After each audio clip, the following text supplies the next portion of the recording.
Hi, and welcome to the Snack Food and Wholesale Bakery review of the most notable new products of the month.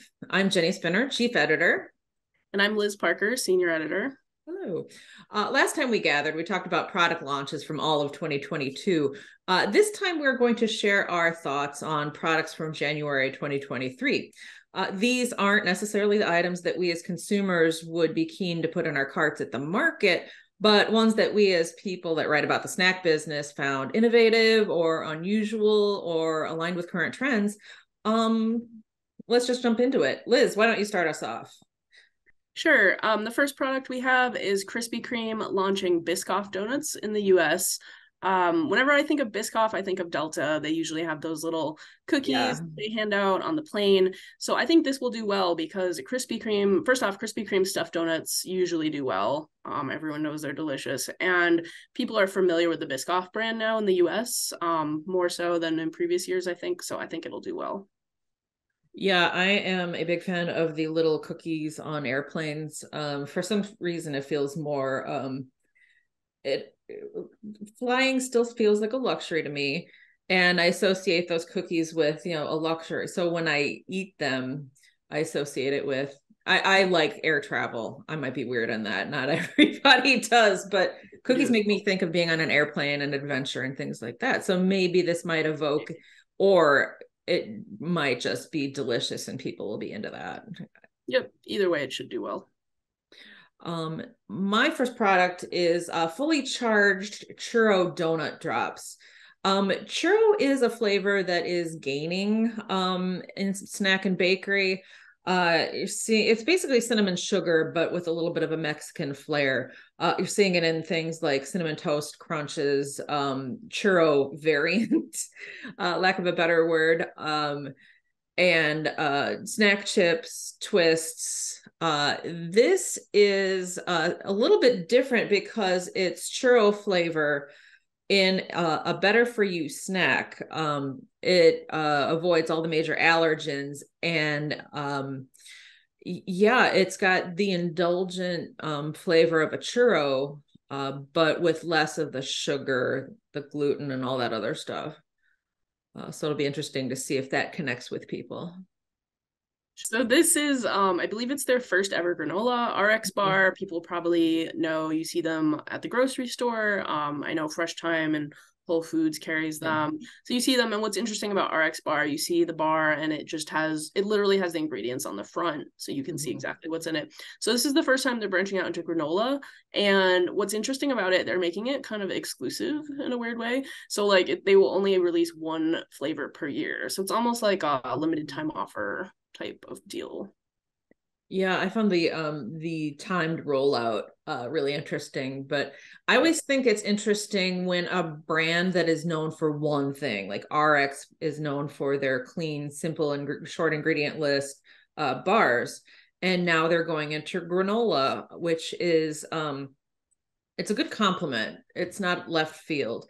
But both snacky, breakfasty, both keeping the clean label so they complement each other. Another example of a brand that's known for one thing is Dave's Killer Bread, bread right in the name. And they're coming out with things like bars. Again, it makes sense for the brand, but it's a little bit of a departure. How will consumers react to that? A brand they know for one thing suddenly has Right. multiple things. Right. Should be Really cool. interesting. I think other brands have done it before successfully, so should be Indeed. interesting to keep an eye on. My next one is Tattooed Chef oat butter bars.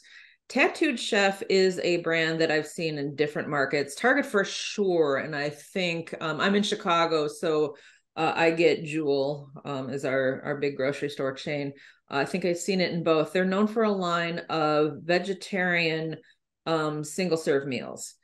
And this is a departure for them. Now they have snack bars, but they're in the refrigerated section.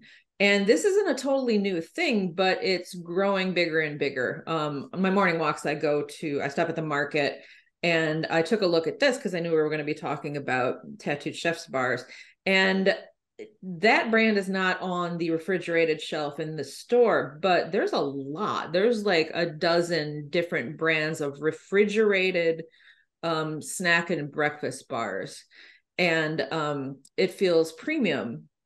It feels clean. A lot of them are clean label. There's not any non-clean label brands in there. But how will consumers react to that? It'd be interesting to see, is this a place that a lot of consumers are going to look for this kind of thing? So yeah, I'm going to keep an eye on that for sure.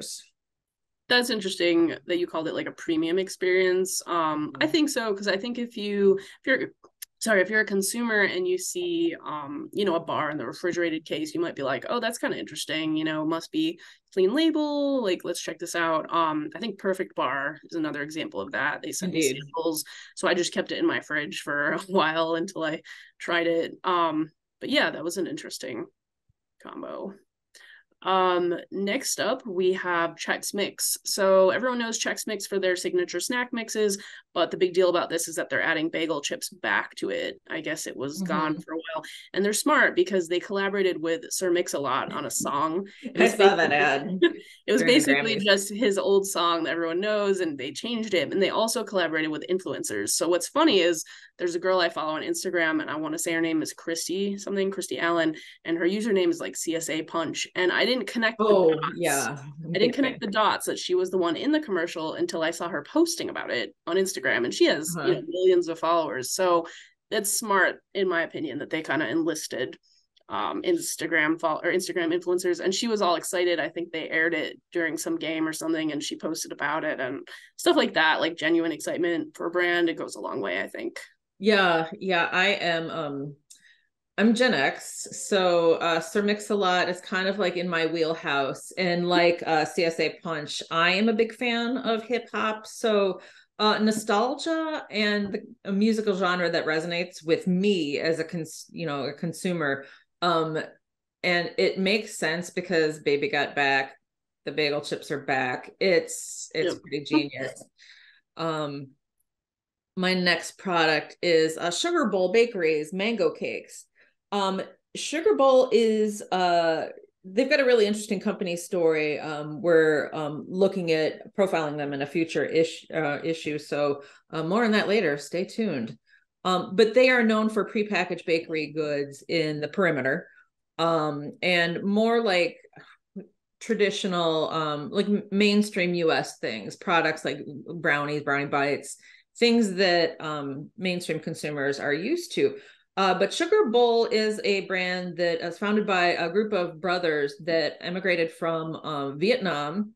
And so this is them honoring their Asian heritage with mango cakes. There's a number of products that pay tribute to their heritage. If you live in a major city like Chicago or Detroit, or in anywhere with an Asian population, you're familiar with like the awesome baked goods that Chinese, Vietnamese, Thai people have. I'm a big fan of mooncakes and buns and all sorts of stuff like that. But mainstream consumers are not as familiar with that kind of thing. So will this connect with them? We'll see. That will be interesting. They sent me a rather large box of that, and I shared them with a bunch of people, and I haven't tried them yet. They look delicious. They also sent me their brownies, and those are always good, the little brownie cups. So that leads us to our next one, Cheetos Crunchy Flamin' Hot Tangy Chili Fusion Flavor. A little bit of a mouthful. So spicy snacks aren't new. You've probably seen Flamin' Hot Cheetos, but the ingredients in this one are worth noting. So it's got chili peppers, garlic, citrus, and ginger. They did they did send me samples. I did not try them because I am a wuss when it comes to spicy food. Yeah. But I gave them to a few people to try, and I think they all enjoyed them. Yeah, I despite the number of samples that the people we write about send to me, I still do purchase stuff. And since uh I am a I like heat. So when I saw these on the shelf at the store, I bought them, but because I'm a journalist, a lot of times I kind of do my own completely unscientific polling on my friends. So I'll take a bag of, in this case, Cheetos Crunchy Flamin' Hot Tang. That is too many words. is a Sorry, mouthful. It's Frito-Lay. Cheetos crunchy flamin' hot tangy chili fusion flavor. Yes. I tried them. I bought them, I tried them, and then I passed them around to my friends. I'm gonna out myself as a nerd, hanging out at a comic shop. And I didn't think the heat was that much. So if there are people looking for a little bit more of a heat adventure, they might go for the extreme, whatever how many X's is in the extreme. Yeah. Flamin' Hots instead. But it's like a sweet chili flavor. So which is Asian. It doesn't, the packaging doesn't profile as Asian. It's very extreme. But yeah, if heat adventurers buy this, they might be disappointed, but then they might be brought back by the fact that it's not just heat, it's like a couple layers of flavors. So again, we'll see how consumers resonate with that. Okay, so IHOP is debuting its Rudy Tooty Fresh and Fruity pancake combo. That kind of rolls off the tongue. What's interesting here, similar to the Chex Mix, they're also partnering with content creators, this time on TikTok, to promote them. And actually our URL, it says they bring it back. So I guess it is a it's not new, but it's like a limited time offer that they're bringing back. Yeah, it's so in college I spent a lot of time studying at IHOP because it was coffee shops weren't like everywhere when I was a kid in the 90s. I'm super old. So IHOP was a great place because especially off hours, off breakfast hours, nice quiet thing. And I would if I had done a good job, if I was a good girl, I would typically treat myself to a Rudy Tooty Fresh and Fruity. Mostly because it's fun to say. Yeah. But it's interesting that companies that offer baked products, Chex Mix, IHOP, going the nostalgia route again in their branding and marketing efforts. Yeah, they seem to be there's a few IHOPs near me. They seem to be changing a lot of stuff up, which is interesting, like trying to stay classic, but also like I noticed they rebranded their logo and things like that. So my cookie choice is High Key Sandwich Cookies. They're releasing zero sugar cookies. And if you've heard of High Key, this is not a new thing. They've been making keto friendly cookies. I actually tried. There's keto for me is like hit or miss in terms of sugar content because I prefer sugary snacks like that, or different types of sugary snacks. But I actually really like their keto ones. To me, it really tastes like an Oreo essentially, which I think is what they're going for. So this is not new, but what's new about it is it's now available on an on-the-go snack, which is great because if you're trying to keep keto or trying to lose some weight and you know are going on a road trip or you're on the go, you're at the gym, you're whatever, not sure why you'd be snacking at the gym, but maybe for a treat after the gym, you know. So that's good for things like that. You no longer have to bring, you know, a gigantic package with you or portion it out yourself beforehand.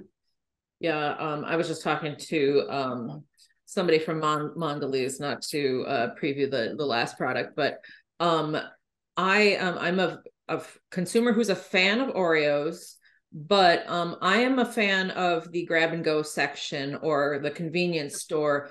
Now it's available in places like Five Below, which is a millennial targeted dollar store, basically. I can't trust myself with an entire bag of Oreos. No, so it's not an on the go pack so much as Jenni can't control herself around delicious cookies. High Key is a brand I'm familiar with as a consumer because having diabetes, it's like I try to avoid sugar.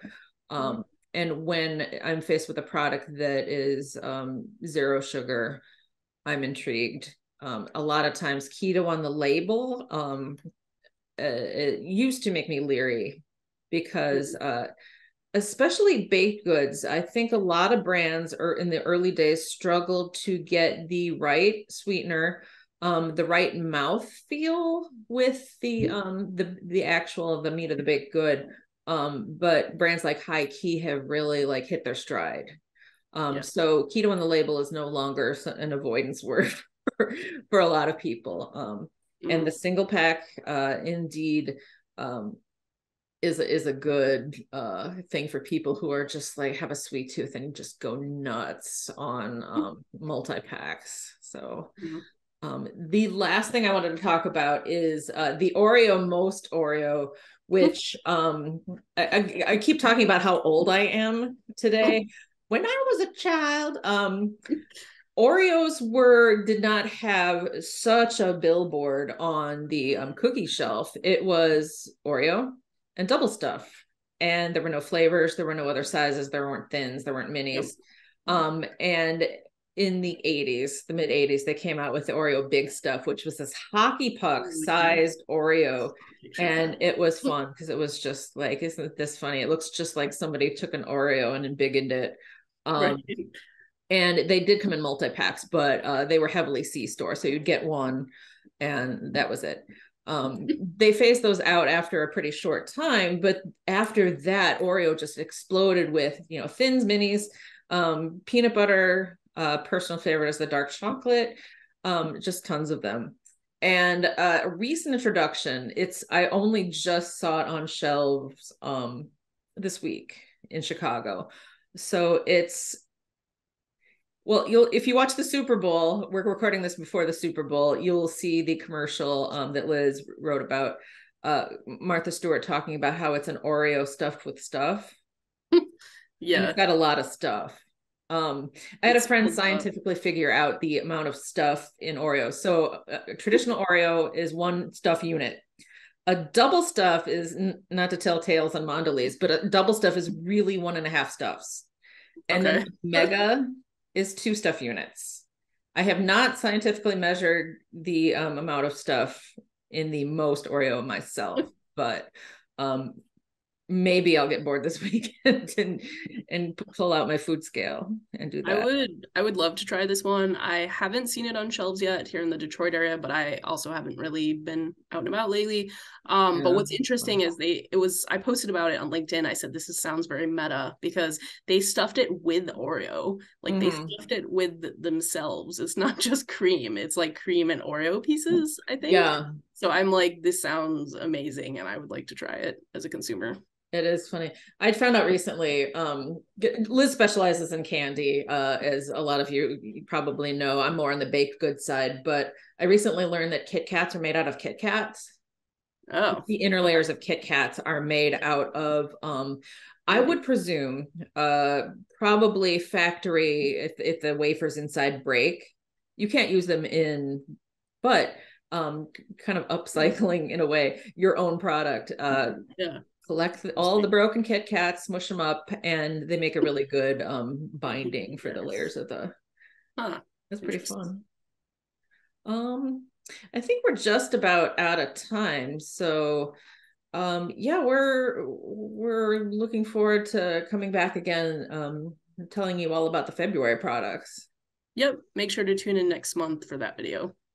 And if you either have, you work at a snack or bakery producer and you have a new product you would like to tell us about, or you have thoughts about other companies' products, please feel free to email me, spinnerj@bnpmedia.com. I would love to hear from you. Thanks a lot. Thanks for watching.